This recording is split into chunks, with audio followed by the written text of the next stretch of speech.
Sorry, Suzanne. It's a recording. As soon as the recording's going, we'll go meeting back to order.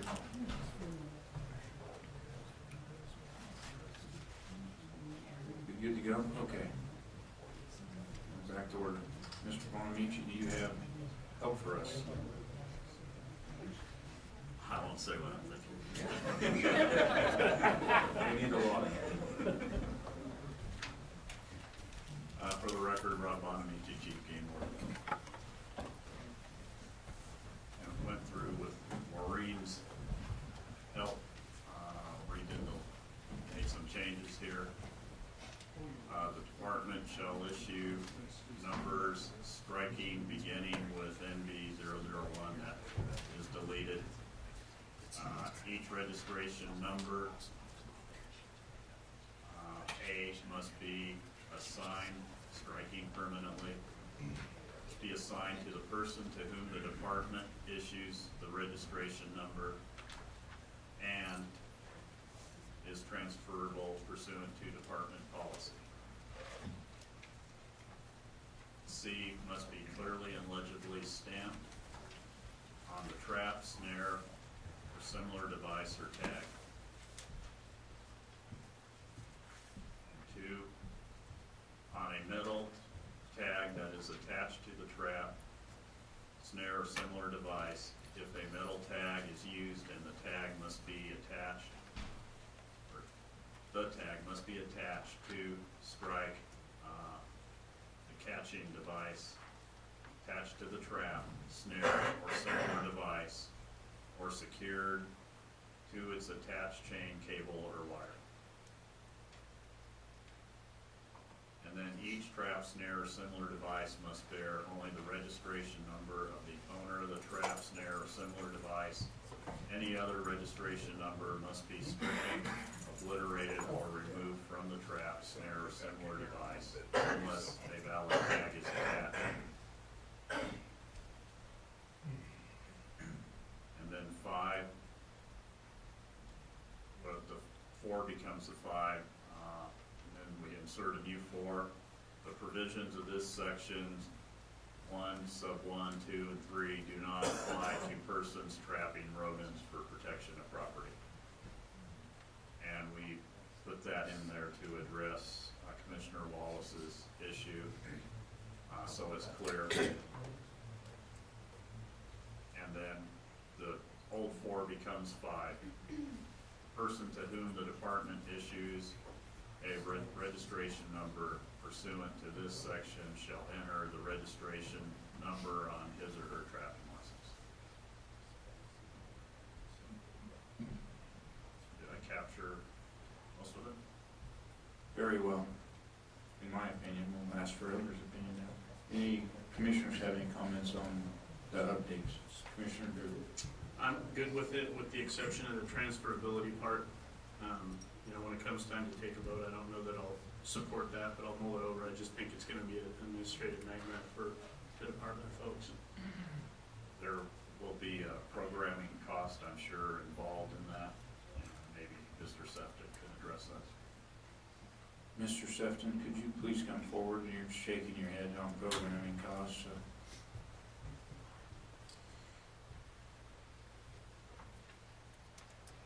Don Sefton, Systems Consultants. Yes, Chief Buonamici is correct.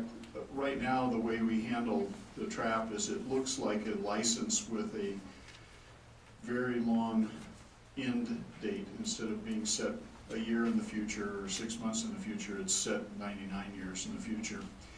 And obviously, that was all based on the premise that we had up to now, which is that somebody get a number and they'd be the only one that would ever have that number, that it wouldn't transfer. And I certainly understand the nostalgic and emotional reasons why people would want to not continue with that. But we would have to make programming changes on a couple of fronts. One is we'd have to somehow cut off the old registration.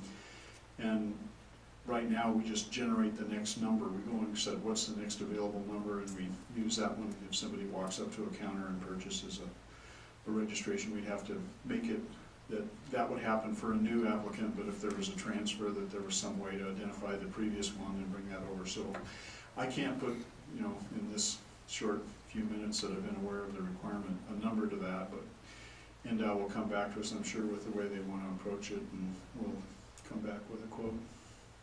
But we would have that information available before we made this permanent, so we could make an educated guess.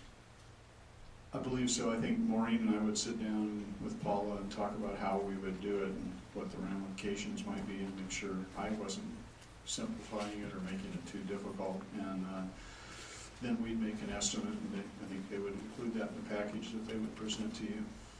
Okay. Thank you. Commissioner Beth. Could we roll to the next page? Okay, now let's go back. I'm not sure if I'm following this, the grammar here. Go up to the top, one more, right there. Okay, first of all, on this number 2, after the word numbers, you need a period. It looks like you struck through it.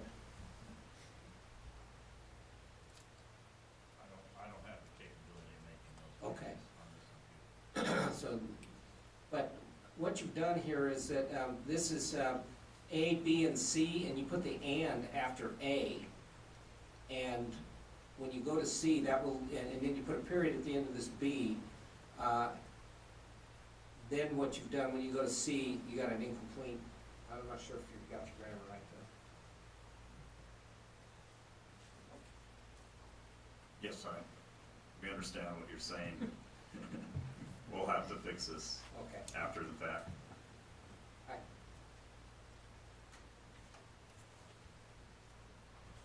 But I do see what you're. You can retain the and B, remove it from A, and I think you're okay. If we have no further comments from the commission, I want to take one more public comment. Or one more round of public comment. Joe Blakeslee for the record, Nevada Trappers. Now, where we've struck, beginning with NP001, what do we think that that number's going to look like? Is it going to be an NV and then just 1, 2, 3, or is it going to be 1, 2, 3, or is it going to be? I'm not quite sure.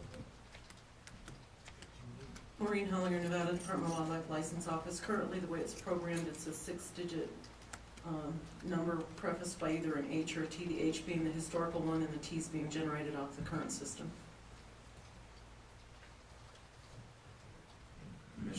Okay, Joel, go ahead, and then I'll have Mr. Sefton. Maybe Mr. Sefton can answer the question you want to answer those, or ask. First time I've ever heard of H and T. Okay.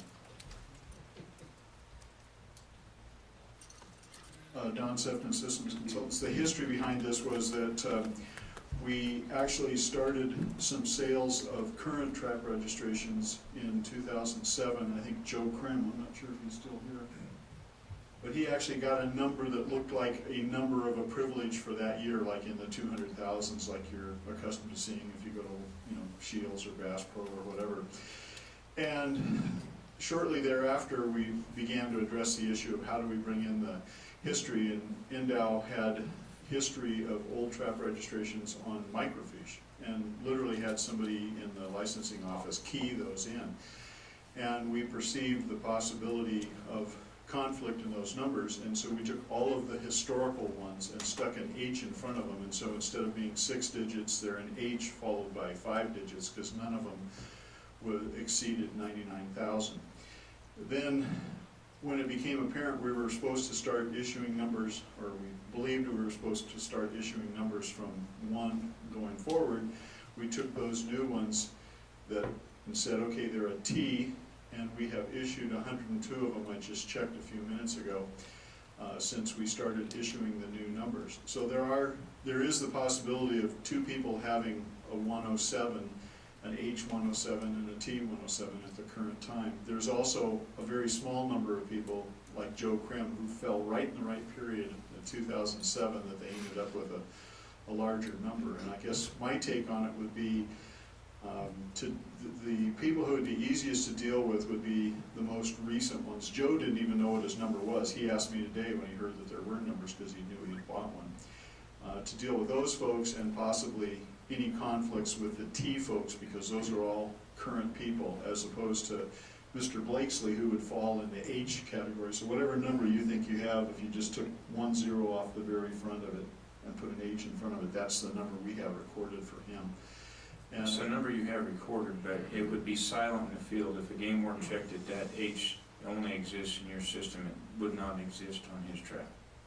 correct, it would not, he knows nothing of Joel knows nothing about it, so he typed his number in before we ever had access to the records, probably even before it was ever on microfiche. He probably put it on his trap, so that's where we are. And historically, they were 6-digit numbers, I think, in the microfiche, but there would have been zeros in front of whatever number that Joel has. I hope that, that's not right? No, when they first did it, for the record, Joe Blakesley, when they first did it, the first two numbers designated which county you registered in. Like Washoe was 00, and White Pine was 21. Every county had a different, that was the way they did that, and then they, like my number's 2105. Here, I said it in public. But what that means is I was the 5th guy in White Pine County to get a number. So what I'm trying to do is, I can anticipate everybody asking me tonight, like, what's this number gonna look like? And right now, I don't have a clue. So if we could talk about, is it gonna be a 2-digit number, a 6-digit number? Is it gonna have an NV? Is it gonna be just a number? I'd like to have some idea what we're talking about. So, and I think if we looked in our records, I'm guessing that I'm not gonna repeat Joel's number there, but I'm guessing that if you put 2 zeros in front of the 4-digit number that he gave, that's probably what we have on file. We dropped that first 0 and put an H, but I'm gonna go look. Okay. I don't want to make the number. And then, you said that you assigned Joe a number. That was because Joe made a purchase, not in the old historical process, and before we had implemented the numbering from 1. But new trappers are given a number then as a trapper? Correct. So So not everybody- as buying a trap license, but buying a trap registration. Okay. The trap license changes each year. Joel's got a different number this year than he had the year before for his trapping license. But what Joel is asking is what's the structure of this, because a lot of these guys could be proactive if we determine the structure today and they could get going on. They might not know what their number is like Joe in the back didn't, but maybe they could contact you and get their number so they could be proactive if we could give a format that number's gonna be. Maybe if I could ask this a different way, prior to July 1st, I guess, there was a voluntary provision if you wanted to get a number, right? I believe so. Did you track that? Because I'm assuming that's how Joe You got his didn't make a numbers. request for a specific number, you made a request for the agency to assign a number. Right, and that's how Joe got his. Correct. So, He paid $10 at the agent in Reno and received it over the counter. so a trapper tomorrow could go to a department office and request a number before this is final. That's correct, and they would get, I think what the gentleman from Churchill County mentioned, they would get a number that would say T000, and I believe the next one would be in the hundreds. So if they want to be proactive before this is finally adopted, they could. There is a mechanism set up that they could actually go buy a license Monday morning, or not a license, a registration number, and know what that is. That's correct. Again, I would say if you're entertaining dropping off the H's or T's, then we'd have to be careful, because those now eliminate conflicts that we would have if they were not dropped. And so if we're gonna suggest to the trappers that they all race out and get a number, and then you're gonna say, okay, now let's chop the T's off, now we have a problem because we've got some historical guys out there that have a number that would be in conflict possibly with the current numbers. Well, and that's part of the reason we made this recommendation too, is not to go to the NB because it would have invalidated the numbers that have already been issued. So I think with this, it leaves it pretty much wide open. Right, so if someone wanted to get one on Monday, they could. Yeah. And the only way we could mess that up, well, I'm sure there's plenty of ways we can mess it up. But in terms of this particular issue, the only way we could mess that up is if we went back and dictated how the department issues those. I think you should let the department make the call as to how they want to issue them. Right. Commissioner Wolff. And scratching out the way you have is the way to go in my estimation, because that gives the flexibility to the department. Thank you, Mr. Chairman. So just as an example in Joel's situation where he already has a number, and now we're putting H's or we're putting T's in front of it, is he gonna have to go change everything he already has his number on and put an H in front of it?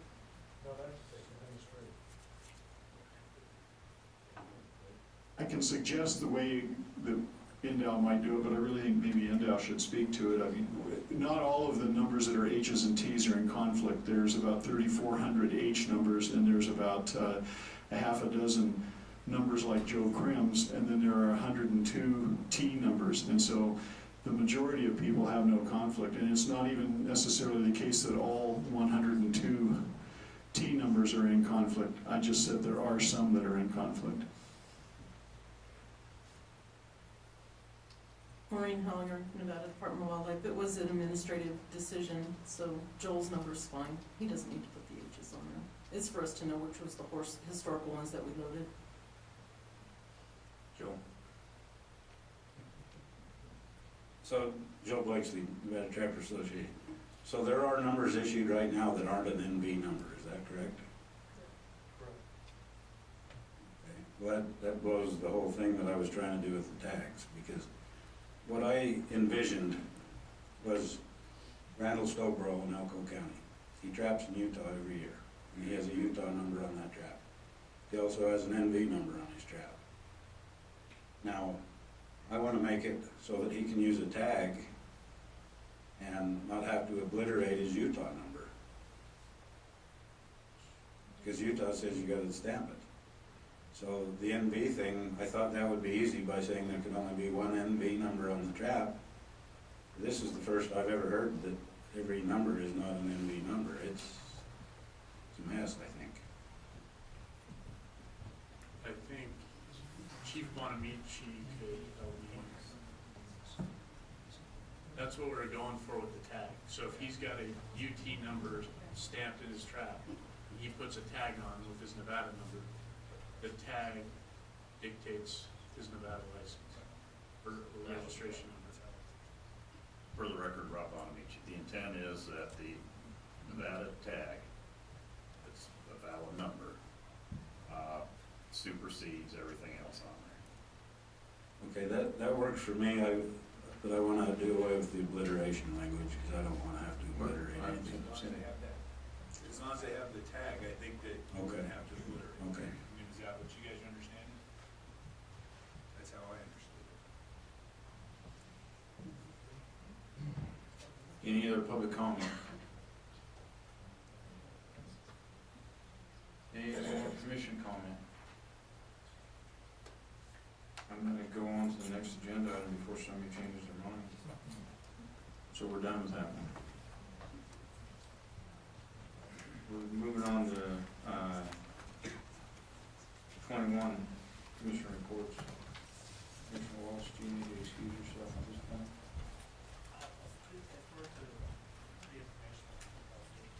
Okay. All right. 21, reports informational, item A, disease event, Southern California Desert, Bighorn sheep. Mrs. Wolff.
we were alerted earlier this summer that there was an issue in the Mojave National Preserve, and that they were having a desert bighorn sheep die-off disease event.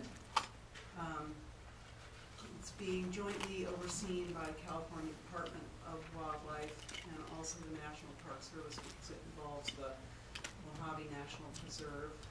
They have been having weekly conference calls. There's certainly been a lot of press that I'm sure people have seen, some of it accurate and some of it inaccurate.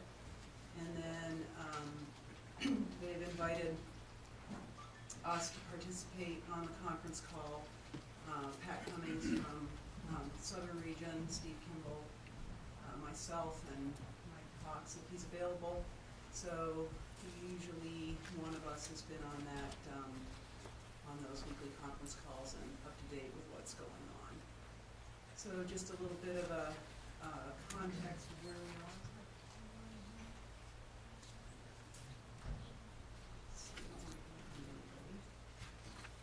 There you can see Baker, California there on the left, and then Highway 40 running down here, Highway 15, here is the Nevada-California border, here is the McCullough Mountains, which I think that probably we're most concerned about. This is the whole area of that Mojave National Preserve, and kind of ground zero is Old Dad Mountain and some of their water developments around there. They've also been looking south of Highway 40 because there's connectivity south of Highway 40 that they're actually have been trying to encourage.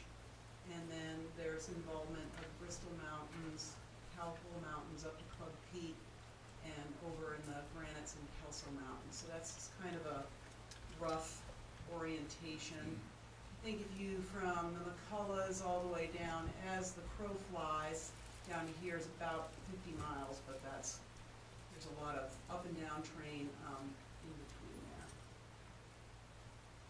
So status to date is they started getting reports of dead sheep around the Old Dad Guzzler area and that Old Dad complex around May 23rd. They had some of their biologists out there.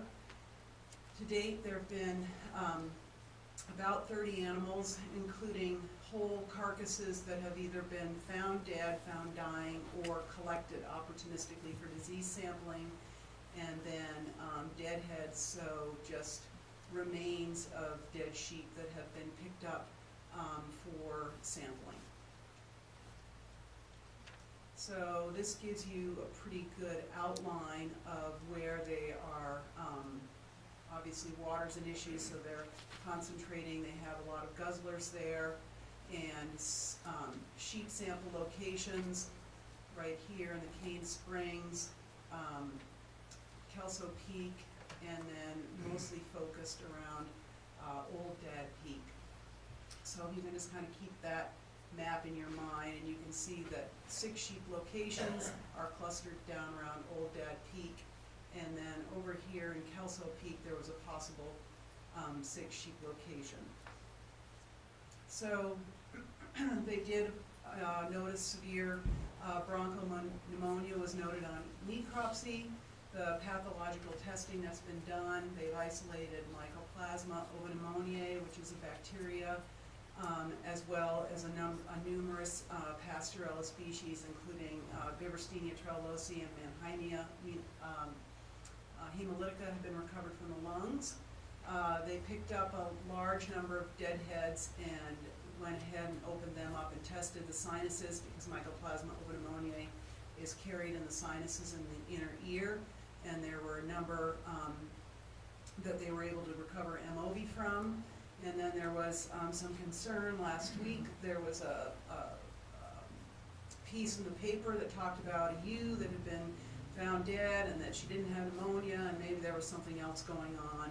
It was one ewe that they shot during a helicopter survey that was found. She didn't have pneumonia. The reason she looked so bad is what she had a very severe uterine infection that had caused some rupture, and that was what was causing her poor body condition. So they were able to get their helicopter up in the middle of July And at the time, they were noticing where they were out surveying the area. They haven't, I believe they have not done an aerial survey of this herd since 2009.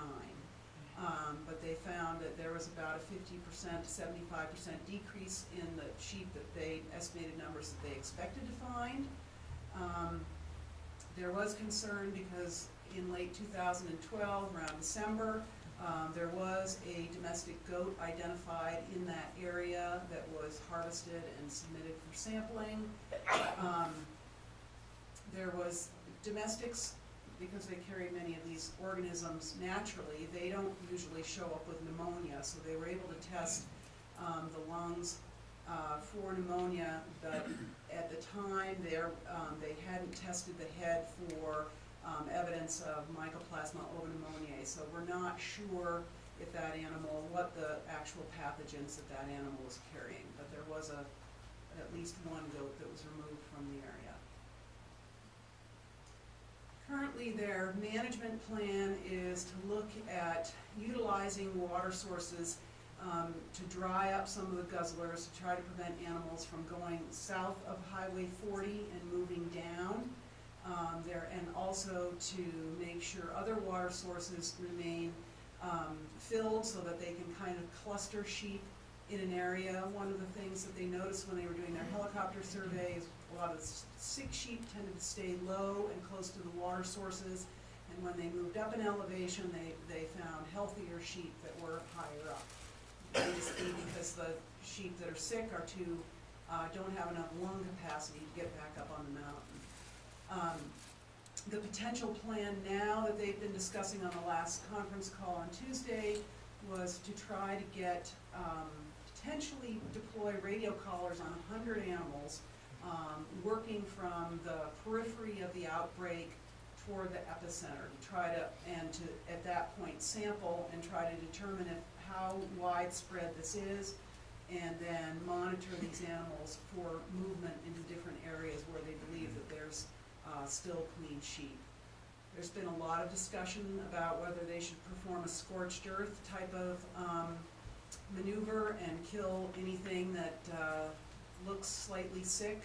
At this point, they've decided not to do that. They'll obviously take out animals that are obviously sick, but they're not just going to do what some other states have done, where they run them up a hill and everybody that can't run gets shot, and they keep doing that over and over again.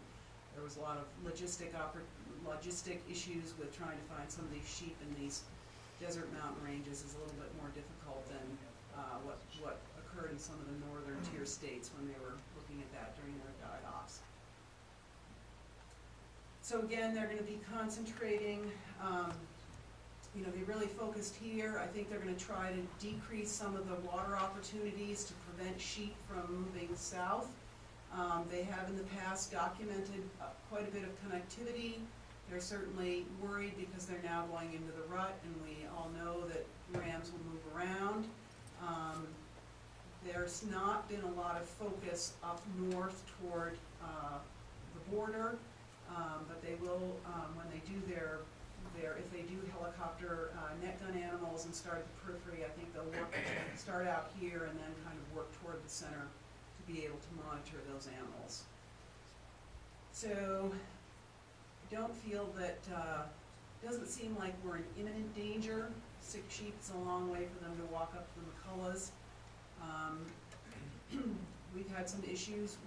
We're going to be getting into the McCulloughs this fall and doing some sampling there, because we had found some dead sheep earlier, or last fall, that were very, very old, but we feel we need to really get in there and do some investigation, make sure we don't have something going on in that area. Any questions? It's not much different than, we have multiple die-offs that have occurred over the years in Nevada. It's not much different. You just hope that when they get sick, they die right away and they don't travel. Exactly. It's they're not finding anything that we haven't already found in the die-offs that we've seen in Nevada. And I think that what's very disappointing for them is this is one of their kind of founder bread and butter herds. It would be kind of like having something bad happen in the River Mountains. It's a herd that they've gone to a number of times to take animals out of to repopulate in other areas of California. So they're devastated, but it's not anything that is, so far we haven't been surprised. With only 30 sheep dead, it doesn't seem like they had high densities. I mean, a lot of times we have these events in Nevada, it's a heck of a lot more than 30 because we've had these events occur in fairly high density sheep populations, so it takes out a bunch at one time. We have, although one of the things that we have seen is that the biologists will go in, and in many instances we've had more, like in our event in the pancakes, they've noticed a large decrease in the animals, but you can't always, it seems amazing, but you can't find those dead animals. So we've had that in a number of instances in Nevada, in other instances like in the East Humboldts and the Rubies, because the sheep were clustered in the winter, we were able to pick up a tremendous number of carcasses, but we still, it's all like the sheep are gone. So that is one of the, I think that's one of the concerns that they have, is that they, even though they've only documented 30 deaths, they feel that there's been a lot more, and you'd think you'd be able to find a bleached ram skull on the landscape, but it's amazing that you don't. Any questions? All right. Thank you very much. We'll move on to 21B, Sage-grouse, Sagebrush Ecosystem Council updates. Tony, your just a few things to update the commission on. I guess first I'll start with the Sagebrush Ecosystem Council. For those who don't know, the Ecosystem Council was, I guess, kind of the brainchild of the governor's office. The governor has appointed a council, much like this commission, with diverse representation. That council works quite closely with the Sagebrush Ecosystem technical team, and that technical team gets direction from that council in addressing issues. Recently, there's been a third part added to that. I think I briefed the commission on it in June. That is a scientific working group that'll kind of compile all the relevant literature on these threats, and that'll go through the technical team back to the council as the state continues to develop its plan. In addition to the science working group that's new, this week there was a cheatgrass meeting on Wednesday, a cheatgrass team meeting held at NRCS in Reno. That's a relatively new effort that's underway to kind of address cheatgrass, the threat of cheatgrass. And that is comprised of researchers from the university and agency folks with the expertise and interest in that. A week ago yesterday, representatives from the Department of Ag, Department of Wildlife, and Department of Conservation and Natural Resources held a conference call with staff from all the congressional delegates. They had expressed a desire to represent the state's needs or desires any way they could, so we had about an hour conference call and stressed some issues that were of importance to us, primarily dealt with fire and rehab efforts. It was well received, and they've since met with Fish and Wildlife Service in DC and stressed those issues and their importance to Nevada. I'm sure there's a whole host of other issues that I'm omitting, and maybe Vice Chairman Drew can speak to some of those. I know he's on that council, the Sagebrush Ecosystem Council, and attends a lot of the same meetings that I do. Yeah, just a quick update. We did have a meeting of the council Tuesday of this week. Most of the legwork and the day-to-day operations are being handled by the Sagebrush Ecosystem technical team, and then they kind of brief us on things and we provide some direction. That is also occurring in coordination with the other state agencies, as Tony mentioned, but kind of the parallel tracks we're running on right now. The Nevada strategy that came out of the committee that Commissioner Robb sat on over the summer kind of provided a framework for us to work from.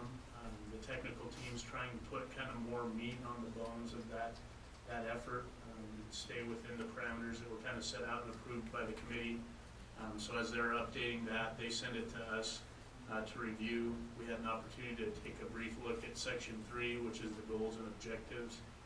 And I think there's going to be some back and forth on that. Some of the industry folks had concerns that it wasn't as close to the original intent of the committee as it needed to be.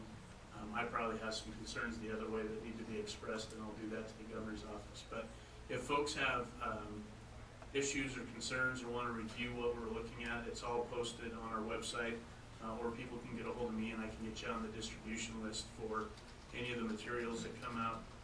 The BLM is also in the process of doing an 11-state programmatic EIS, which will update all of their resource management plans. And so we're kind of updating and bulking up the Nevada plan on the fly to fit within the framework of the BLM's programmatic EIS, which is due out to the public, I believe, in September. I believe the state of Nevada provided comments to the administrative draft, which isn't available publicly, and I think Tony's shop was able to do that, and then it got coordinated through the Ecosystem Council on that. Those are kind of the big issues that we're working on at this point. I guess the other parallel track we have going is trying to set up the mitigation bank, and it's actually now being called the crediting system. We're looking at, on our meeting Tuesday, we looked at an RFP that would go out to a private contractor to basically set up the metrics and the parameters of that system. And of course, Pete Coates is still working on the statewide predictive model for, I don't know if you call it suitability mapping or what the proper terminology is, but he's still working on that. I think we're 6 months out from a preliminary product, something like that. So those are the big issues that we're working on, kind of all on one parallel track, and there's definitely a lot of moving parts and pieces. Any questions of Director Wasley or Commissioner Drew? Seeing none, we'll move on to 21C, Western Association of Fish and Wildlife Agencies Annual Conference. Drew, McNinch, and Wasley went to that. You want to start, Director Wasley? Sure. First of all, Mr. Chairman, I'd like to say how proud I was to have the commission representation that we had there. A couple times I joked with our representatives about maybe turning their name tags around when they went right when they should have gone left, but quite honestly, it was really refreshing, and it made me proud to be associated with an agency that had two such good representatives that were engaged in so many different meetings and so many different issues, and they were well received and well respected by the other states that were there. So I just want to tell you how much I appreciate that and appreciate their involvement. The WAFWA, the Western Association of Fish and Wildlife Agencies, it's a, as the title suggests, fairly diverse representatives from the federal government, but certainly primarily comprised of state fish and wildlife agencies, fish and game agencies. There was a strong federal agency presence there. Fish and Wildlife Service had representatives from Washington, D.C., from regional offices that we interact with, Sacramento and Portland to a limited extent. So it gives us the opportunity to discuss some of those issues that relate to us in Nevada, whether it be issues on the Sheldon, implementation of the Endangered Species Act. There's quite a few discussions on the implementation of the Endangered Species Act. Obviously Sage-grouse, the delisting of wolves, potential listing of wolverines, take of golden eagles. So there was quite a bit of discussion on how these issues and the implementation of the Endangered Species Act could affect agency operations.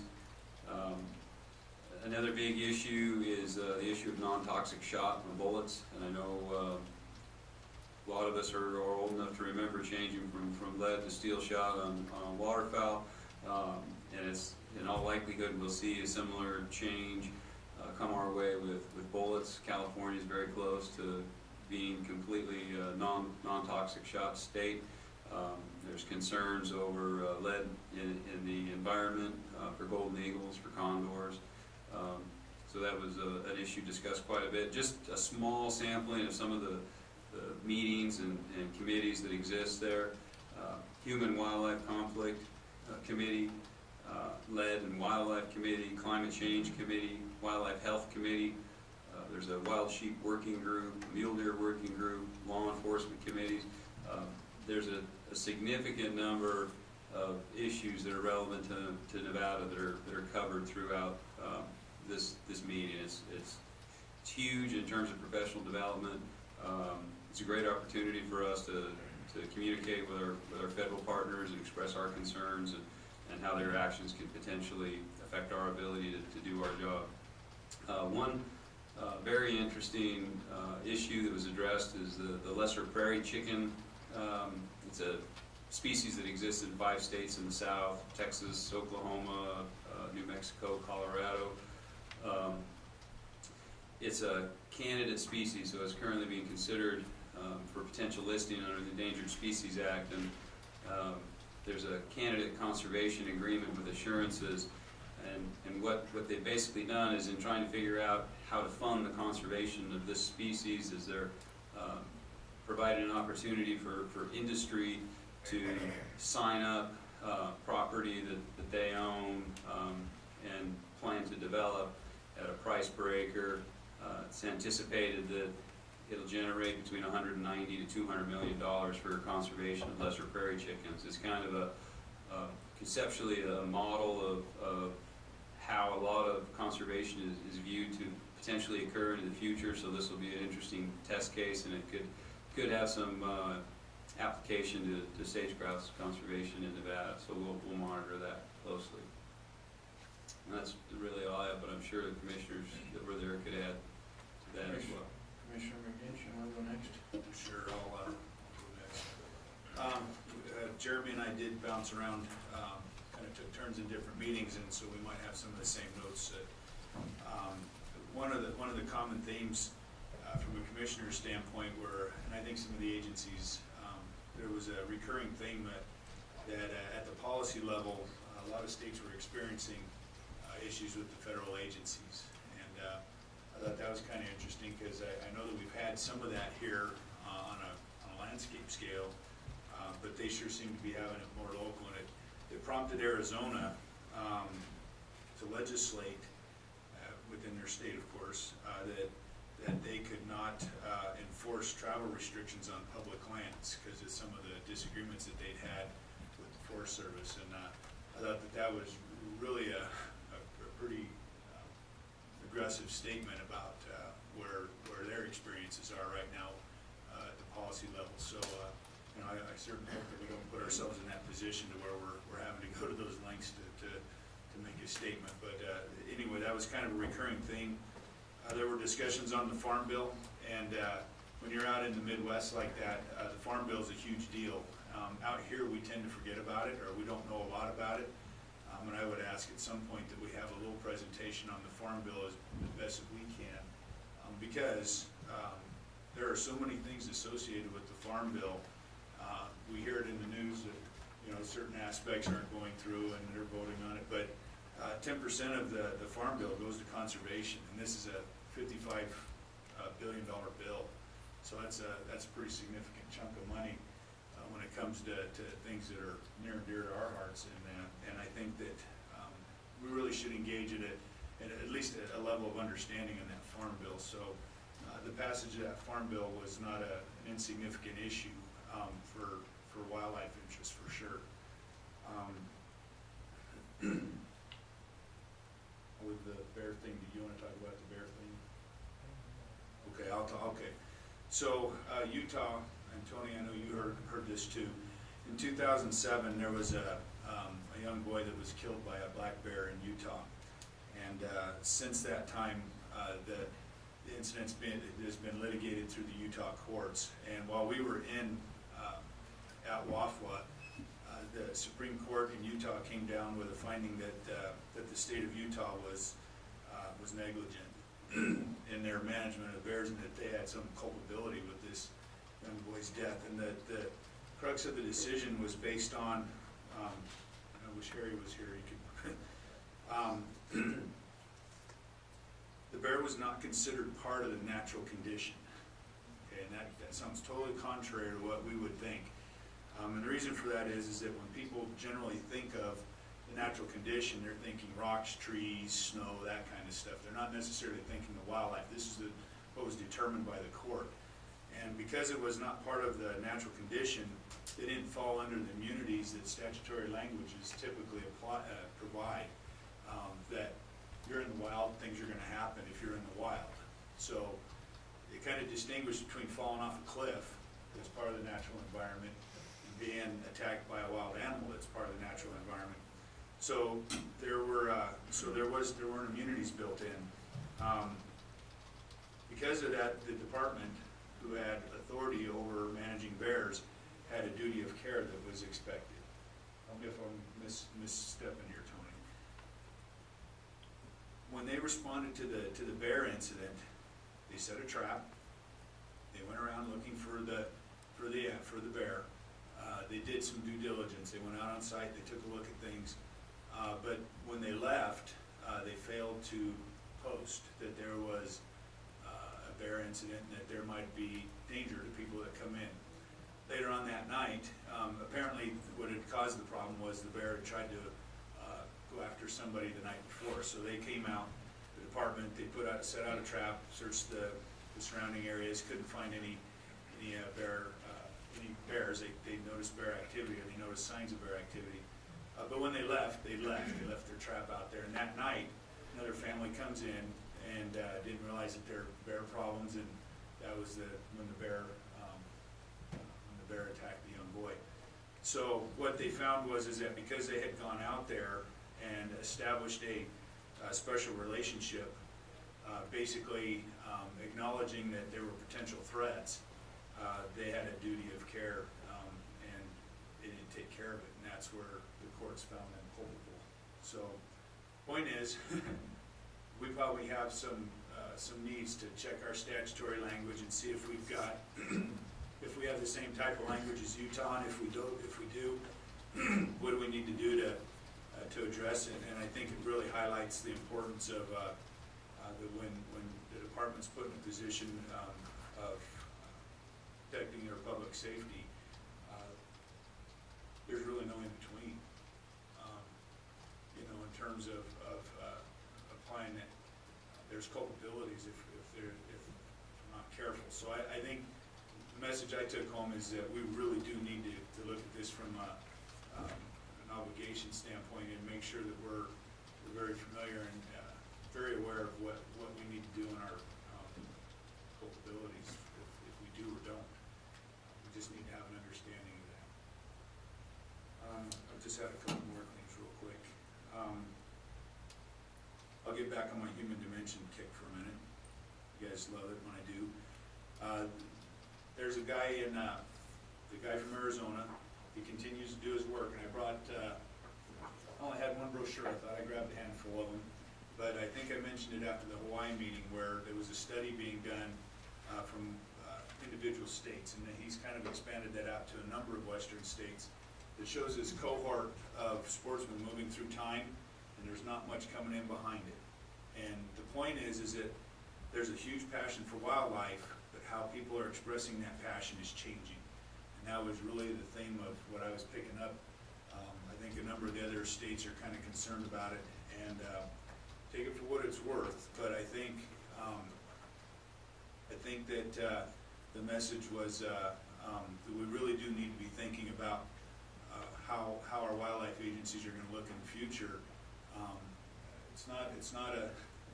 It's just a fact. Okay, it's just a fact. They're seeing it with these numbers.